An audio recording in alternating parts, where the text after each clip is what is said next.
Let's mic सारा दिन with Anil Chaturvedi. आज बात करते हैं डबल इंजन सरकार पर। डबल इंजन सरकार जो है ये एक ऐसा राजनीतिक नारा है जो कि भाजपा के नेता, मंत्री और प्रधान सेवक महोदय भी बहुत जोर शोर से लगाते हैं। जहां चुनावी बेला किसी राज्य में आई वहां पे ये डबल इंजन सरकार का नारा जो है भाजपा नेता बिल्कुल एक सुर में लगाने लगते हैं। डबल इंजन सरकार के मतलब ये है कि राज्य की जनता उसी पार्टी की सरकार चुनती है जिसकी की सरकार केंद्र में है। उम्मीद ये की जाती है कि डबल इंजन सरकार अगर केंद्र में और राज्य में होगी तो उस राज्य का भला होगा। भला मतलब उस वहाँ आर्थिक विकास होगा, संपन्नता होगी और सुशासन वहाँ दिखाई पड़ेगा। ये एक मोटा मोटा डबल इंजन सरकार का जो अर्थ मतलब है वो ये होता है। भाजपा नेता जो है वो इसको बहुत जोर शोर से करते हैं। जहाँ पे जिस राज्य में जाएंगे चुनाव प्रचार करेंगे वहाँ यही रहेगा कि साहब केंद्र में भाजपा की सरकार है तो इस राज्य में भी भाजपा की ही सरकार बनवाइए ताकि आपको अच्छे दिन, इस राज्य के अमुक राज्य के जनता जो है वो अच्छे दिन देखे, महसूस करे। अच्छे दिन क्या, केंद्र में भाजपा की सरकार है, तमाम योजनाएं प्रायोजित केंद्र की होती हैं। हमारी अगर इस राज्य में भी भाजपा की सरकार बनेगी तो यहाँ भी केंद्रीय योजनाएं आएंगी, केंद्र का पैसा आएगा, विकास होगा, विकास की गंगा बहेगी। ये प्रचार होता है डबल इंजन सरकार में के नारे के पीछे का ये मतलब है और यही प्रचार होता है। पर जो वास्तविकता है अगर उस पर गौर करें तो डबल इंजन सरकार जो एक नारा दिया जाता है, डबल इंजन सरकार के पीछे की जो वास्तविकता है वो बिल्कुल उलट है। उदाहरण के लिए बिहार में पिछले साल एनडीए, भाजपा नेतृत्व वाली एनडीए की सरकार बनी। असम में अभी हाल में दोबारा सरकार भाजपा सत्ता में आई है। मतलब कि बिहार और आसाम जो है ये दोनों ही जो है डबल इंजन सरकार एक यहाँ पे स्थापित हुई है। अब इस वर्तमान स्थिति में भी डबल इंजन सरकार है। पर वास्तविकता ये है, अब माना तो ये जाता है जैसा कि भाजपा नेताओं के नेता जो कहते रहते हैं, नारेबाजी करते हैं, हल्ला करते हैं कि इन राज्यों में भी अब जो है अच्छे दिन दिखाई पड़ेंगे, सुशासन होगा और एक स्वर्ण जो युग यहाँ स्थापित एक यहाँ के बिहार के लोग, आसाम के लोग देखेंगे। सच्चाई बिल्कुल उलट है। सच्चाई ये है कि बिहार जो है वो प्रति व्यक्ति आय के मामले में देश में सबसे निचली पायदान पर है। आसाम की स्थिति ये है कि वहाँ भी जो है प्रति व्यक्ति आय जो है वो देश की सबसे निचले की चौथी पीढ़ी पायदान पर बैठने पे है स्थिति वहाँ पे। मतलब कहना कि ये है कि वहाँ पर भी जो है प्रति व्यक्ति आय बहुत कम है। डबल इंजन सरकार की हम स्थिति बता रहे हैं। केंद्र में भाजपा सरकार, बिहार में एनडीए सरकार भाजपा नीति और असम में ये स्थिति वहाँ है। वहीं जहाँ डबल इंजन सरकारें नहीं हैं उन राज्यों की स्थिति कहीं बेहतर है। इसकी पुष्टि होती है अगर आप दक्षिण के दो राज्यों पर अगर आप निगाह डालें, केरलम में और तमिलनाडु में, तो वहाँ पे आपको दिखाई पड़ेगा कि क्या तो सुशासन है, क्या वहाँ राज है और क्या वहाँ प्रगति हो रही है। जबकि वहाँ पे भाजपा कभी शासन में ही नहीं आई। वहाँ रीजनल जो क्षेत्रीय दल हैं वो सत्ता में रहे हैं। केरल में वामपंथी गठबंधन जो है उसकी सरकार रही है और उसके बाद जो है अब वहाँ कांग्रेस की सरकार हुई, वहाँ भी भाजपा की सरकार नहीं है। और वहाँ कभी इन दक्षिणी राज्यों में कभी रही भी नहीं है भाजपा की सरकार, कभी नहीं रही। ना भाजपा नहीं, एनडीए की सरकार रही है और ना स्थिति ऐसी बनी है। फिर भी वहाँ की प्रगति पर गौर करिए आप। केरलम जो है वो प्रति व्यक्ति आय में जो शीर्ष जो राज्य हैं उनमें वो शामिल है। तमिलनाडु जो है वहाँ पर भी जो प्रति व्यक्ति आय बहुत अच्छी है और सुशासन के मामले में देश के अग्रणी राज्यों में है तमिलनाडु। डबल इंजन सरकार नहीं है, क्षेत्रीय दल वहाँ पे शासन करते रहे हैं। अभी भी स्थिति एक वहाँ पे एक नया जो दल बना है, एक अभिनेता विजय के नेतृत्व में वो मुख्यमंत्री बने, वो भी एक क्षेत्रीय पार्टी ही मानी जाएगी। उसको वहाँ सरकार बनाने का अवसर मिला है, उसकी सरकार चलेगी। पर इसके पहले भी सरकार एक क्षेत्रीय दलों की सरकार रही है, वो अच्छा शासन दिया है उन पार्टियों ने, उनकी सरकार ने।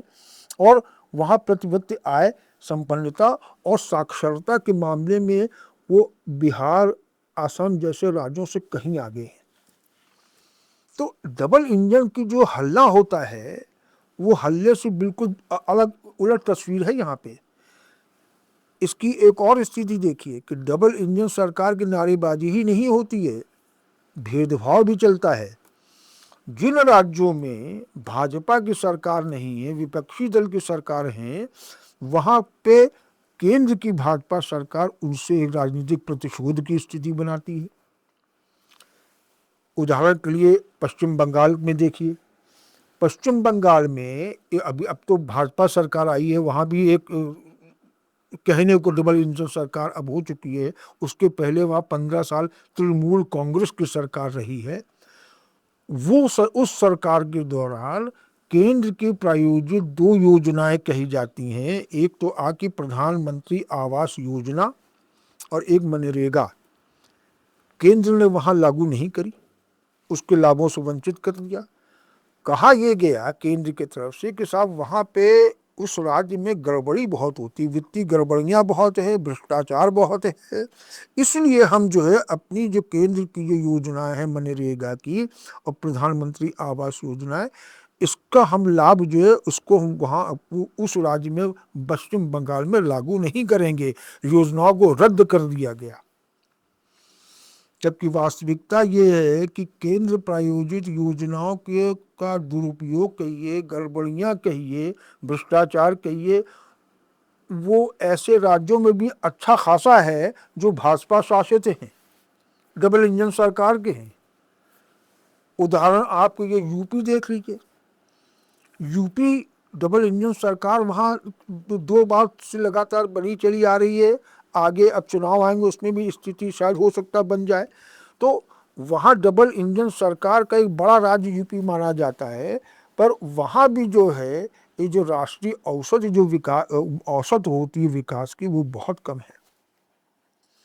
तो ऐसे राज्यों को केंद्र प्रायोजित योजनाओं से लाभान्वित किया जा रहा है क्योंकि वहाँ भाजपा की सरकारें हैं, कथित डबल इंजन सरकारें हैं, पर वहाँ भ्रष्टाचार कम नहीं है। लाभार्थी वहाँ पे जबरन बढ़ाए जा रहे हैं, लाभ कितने लोगों को हो रहा है ये भी कोई स्पष्ट नहीं है, पर वहाँ दिया जा रहा है। और पश्चिम बंगाल में केवल इसलिए नहीं दिया क्योंकि वहाँ विपक्षी तृणमूल कांग्रेस की सरकार रही है। इसी प्रकार से तमिलनाडु भी एक क्षेत्रीय दल की सरकार वहाँ बनी रही है। वहाँ भी स्थिति ये हुई कि तमिलनाडु का जो आपका पैसा होता है शिक्षा नीति के तहत, जो समग्र शिक्षा होती है, उसके तहत जो है स्कूल शिक्षा नीति का 2000 करोड़ रुपए रोक लिया गया।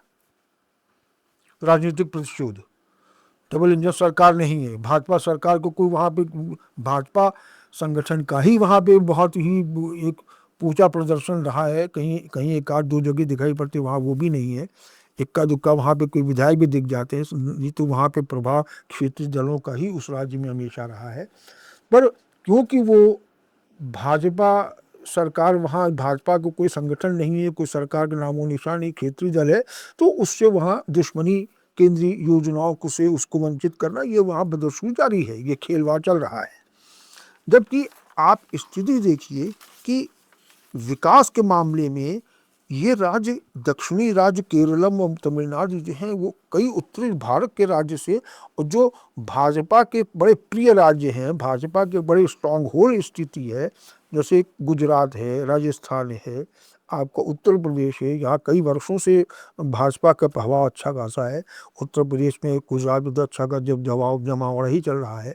मतलब कई सालों से मतलब भाजपा सत्ता में है, उनकी प्रगति उल्लेखनीय नहीं है जितनी दक्षिणी राज्य जो है इनकी प्रगति उल्लेखनीय मानी जाती है, स्वीकार की जाती है, और सरकारी आंकड़ों में भी ये इनकी प्रगति उल्लेखनीय है, व्यक्ति मतलब स्थिति दिखाई पड़ती है। साक्षरता के मामले में केरल की स्थिति पूरे देश भर में अग्रणी है, अव्वल है, करीब 100% वहाँ साक्षरता है। तो डबल इंजन सरकार को जो नारा जो है, ये जो ऊपर हो हल्ले किए जाते हैं, ये बहुत मतलब बहुत ही सार्थक चीज़ नहीं है। ये एक प्रकार का मुगालता है और ये एक प्रकार का राजनीतिक टूल है, राजनीतिक औजार है, जिससे कि आम आदमी को, जनता को लुभाया जाता है, एक प्रकार से उल्लू बनाया जाता है, केवल अपनी सरकार को सत्ता में बैठाने के लिए। बाकी इसका कोई मतलब नहीं है। मतलब तो केवल किसी राज्य में वही है, सरकार वही सक्सेसफुल मानी जाती है जो कि सुशासन करे, और वहाँ पे एक उनका लीडरशिप, जो उनकी सक्षम नेतृत्व, जो उस राज्य की जो सत्तारूढ़ दल, उसका सक्षम नेतृत्व जो है, उनकी नीतियाँ जो है कितनी प्रभावी हैं, ईमानदारी से जनता के बीच में लागू की जा रही हैं, मैटर ये करता है एक राज्य के अच्छे शासन को देखने के लिए, अच्छी सरकार का जो प्रदर्शन है उसको जांचने के लिए ये जो मापदंड है, इस पर जो खरा उतरता है जो सत्तारूढ़ दल, वही अच्छा माना जाता है। डबल इंजन सरकार को कोई मायने नहीं है। और इसीलिए आगे भी एक ये गौर करने वाली बात है कि आगे से डबल इंजन जनता से आप से जो हमारे माननीय पाठक जो गण है, जो जनता जो यहाँ की है, वो बहुत ज़्यादा भोलापन दिखा करके, अंधभक्ति दिखा करके डबल इंजन सरकार के नारेबाजी के चक्कर में आए नहीं, अपने अकल का भी इस्तेमाल करें। अगली सरकार जब बने तो उसमें सबसे पहले ध्यान ये दें कि सुशासन करने में सक्षम कौन राजनेता है, किस राजनेता की पार्टी है, और किसका संगठन जो है वो जन उपयोगी सोच रखता है, जनता की सेवा की सोच रखता है, दूरदर्शिता रखता है, संवेदनशीलता रखता है जनता के प्रति। उनको जो है सरकार बनाने का अवसर प्रदान करें। ये डबल इंजन के जो नारेबाजी है, इस चक्कर में बिल्कुल भी ना आए, क्योंकि इससे कोई लाभ नहीं, जिसका कि अभी हम बता ही चुके हैं 2-3 उदाहरण दे करके कि डबल इंजन सरकार के प्रकार से समझ लिए कि खुलासा हुआ, उनका पर्दाफाश हुआ, उनकी गड़बड़ियों का, उनकी उल्लू बनाने की प्रवृत्ति का।